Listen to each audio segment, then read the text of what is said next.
seul, mais bien entouré de gens qui t'aident pas. Un truc qui te passionne, que tu construis avec tes petites mains, ton peu de temps et ton trop de doutes. Tu t'attends à quoi? Un minimum de soutien. Un partage, un message, un vas-y t'assure.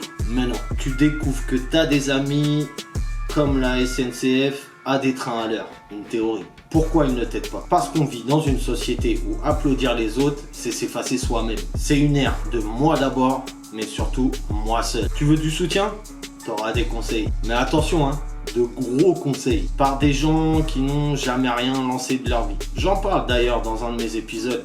Faux amis. Bon, j'avoue, je commençais, le son est pas très ouf. Mais le message y est. Tu devrais te professionnaliser. Tu devrais augmenter tes prix. Fais attention à ton image. Mais ils peuvent pas juste liker ta vidéo? Ah non, ça, c'est trop demandé. Le vrai problème, c'est pas que les gens ne veulent pas t'aider, c'est qu'ils veulent pas que tu réussisses sans eux. Ton succès leur rappelle leur inaction. Ta constance les renvoie à leur flemme. Alors ils préfèrent te coacher que te soutenir, en espérant que si demain tu réussis, ils puissent monter dans ton train. Mais aider, c'est se mouiller. Et personne ne veut se mouiller en 2025. On partage plus, on compare. On a grandi avec des slogans comme réussir seul, c'est plus fort. Être indépendant, c'est stylé. Donc, on veut tout faire solo. Mais on oublie que même Batman avait Alfred.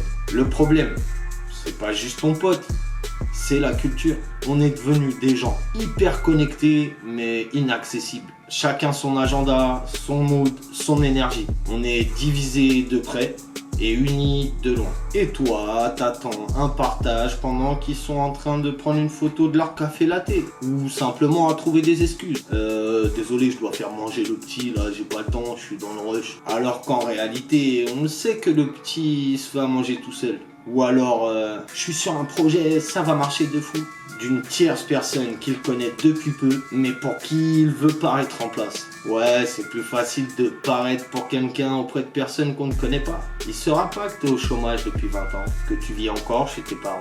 Mais il le comprendra très vite. T'as pas une cigarette? Tu peux rester dormir chez toi? Y a moyen de manger ici?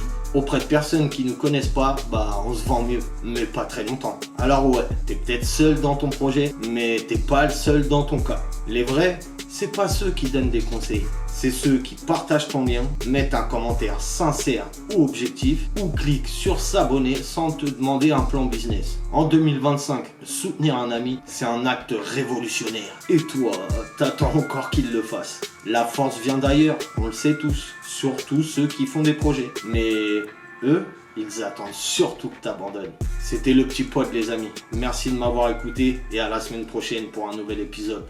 Tchou!